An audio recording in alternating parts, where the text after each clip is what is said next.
Humans are used to equating the amount of effort that they offer to the amount of results that they get. And it is backwards, because effort is indication of resistance that you believe is there, that you're trying to overcome with your action.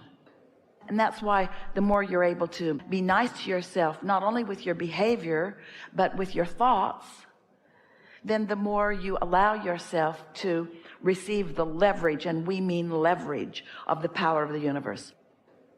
You can play it two ways. You can have a little contrast and know what you want and move toward it, and have a little contrast and know what you want and move toward it. Or you could have a little contrast, know what you want, but talk about where you are. So have a little greater contrast and know more what you want, but not move toward it. Just talk about where you are. And then have more contrast and launch a stronger rocket. Now there's getting more fuel in this rocket. When you really know what you don't want, you really know what you do want. And when you let go, you fly further. And really, you all sort of like the drama of that. That's why it's like you hold yourself apart from it, because somehow you prefer the feeling of relief to all other emotions. And we say, hear us, this is the equivalent to that. When you stop hitting yourself over the head with a hammer, it feels good. It's a big relief when the hammering stops. But really? Well, that's all right. Because out of that comes clarity about what you want. You want different things at different times, and none of it is wrong. But what happens, have you noticed that once you come to a place where you feel pretty good, you wonder how you ever stood it before you got there? And we say, don't spend too much time reflecting on how far you've come, or you set yourself up for more unneeded contrast. Instead, revel in where you are. The best emotional and therefore vibrational attitude is satisfied with what is and eager for more. That's just the perfect understanding of how the universe works. If I feel satisfaction, and where did we remind you that satisfaction comes from? Only one thing: moving, at least pointing in the direction of your desires. So satisfied with where I am because I'm looking forward, and eager for what experiences that's going to bring, what I'm going to get to witness. Everything that we've been talking about is an understanding that you are not the rocket fuel. You are not the fuel at all. The law of attraction and the universal forces, that's the fuel.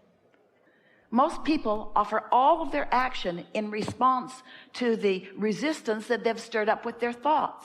So they have sloppy thinking and create a lot of resistance, and then work hard with action to compensate for the resistance. But the more you're able to meditate and chill and appreciate and bask, one who is in sync with their inner being and source energy is more powerful than millions who are not.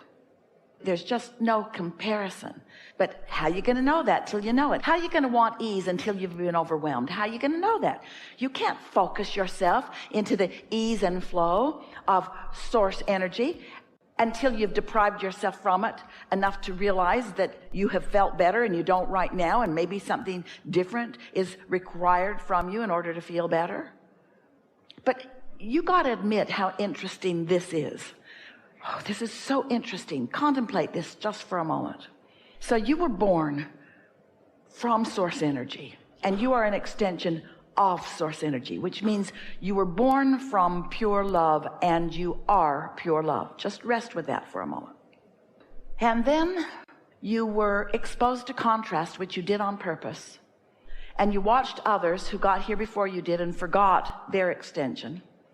And then you felt negative emotion, and then you felt positive emotion, and then you felt negative emotion, and then you felt positive emotion. So the thing that is of such great interest to us is how any of you could ever give up the desire for feeling good, and how you would be willing to replace feeling good with the alternative. The departure from your own guidance system is really what all of our conversations are about, and the return to your guidance system and the return to your deliberate living of life experience.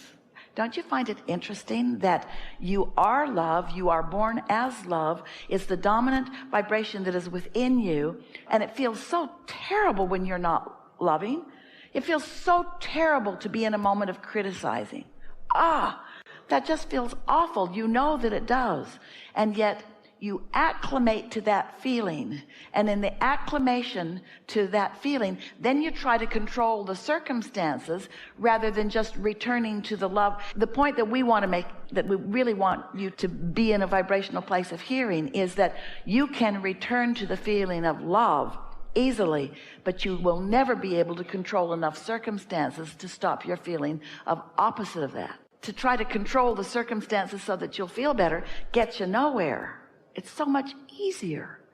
We've talked about how you've lived enough life to know what you want and what you don't want, and you're very clear about what you want. And so instead of making a proclamation to yourself and to your non-physical counterpart and guiding yourself by paying attention to the way you feel, instead you decide to do it more like other humans do it. And you put out a proclamation, and these days with social media, you can get it out there. So you send out a proclamation to everybody on the planet that says, this is a picture of me, and there's a possibility you might meet me someday, and when you do, these are the things I need from you. Please print this off and keep this picture in your pocket, and every person meet, say, is it him, is it her, is it him, is it her? It's a lot to ask of the world, but it's sort of what you're doing. And now, here's my list of things that I need. Please modify your behavior to please me, because I was born to be happy. Or you can just not try to control any of them, and you can tune yourself to the frequency of your inner being who is standing in the vibrational reality that you've created, and you can stand with all things wanted raining down around you. Now, why would you not choose that? We're asking a serious question. Why would you not choose that? Well, the answer is often, what would others think? And we say, are you kidding? Those that you needed to control that you can't control, now you're still worried about what they think? You got to give that up. You got to give up trying to cater to the multitudes that have such a variety of trying to control you and need to control you so that they, in their ignorance of who they really are, can feel a little better. We made you feel a little silly about trying to do that, and yet most of the world around you, that's really the game they're playing. They're joining together in groups, and they're putting out their memos about how they want to behave, and they want the world to conform to them. That's never going to happen, because you keep being born as new babes of energy with no intention of conforming. You're not born as regurgitators or conformers. You're born as creators. You're born to appreciate the variety from which you choose, that lines you up, a very clear picture of what you want. And then you intended to use your guidance system to know whether you're leaning in that direction, and you can feel by your satisfaction whether you are, or your dissatisfaction whether you're not. It is not complicated unless you try to include all of the other humans on the planet and convince them of the same. If you just do the work that is your work to do, you can accomplish it today while we are all here together, and you can live happily ever after. But if you are concerned about how others are going to view you as you are living happily ever after, because there are plenty of humans out there who are suffering so much that if you're not suffering, they don't like you. You need to suffer. Otherwise, we cannot be friends. You're either with me or you're against me. And if you don't suffer with me, then you don't care about me. And Jesus said, turn the other cheek. Do not focus in the direction of the suffering. Turn in the direction of the well-being. If you have decided that you are a creator, and you've decided to be deliberate about it rather than creating by default, rather than just reacting to life, you've decided to get out ahead of it, to prepave and to intend and to appreciate and to daydream, and you've decided to be a creator. And so you have thought some deliberate thoughts. You've been segment intending long range. I'm going to live happily ever after. You've segment intended more short range. I'm going to find a magnificent partner and I'm really going to enjoy life with this person. You've decided shorter range. I'm going to go on a Mediterranean cruise, or I'm going to go to a seminar, or I'm going to go to a movie. You've decided more short range. I'm going to go next door and have a really good lunch. You're segment intending as far out as you can do and feel ease while you're doing it. And so because you are getting really good at segment intending, now life is really responding to you in a wonderful way. And because you're segment intending, and so many of those things that you have explicitly and personally intended are showing up, pretty soon you begin to feel the power of your intentionality. And that's the deliciousness. The satisfaction factor is a factor on steroids once you start making the conscious correlation between what you intended and what the universe is yielding to you. That's just the best that it gets. And we're not only talking about these great big things. We're talking about the intertwining.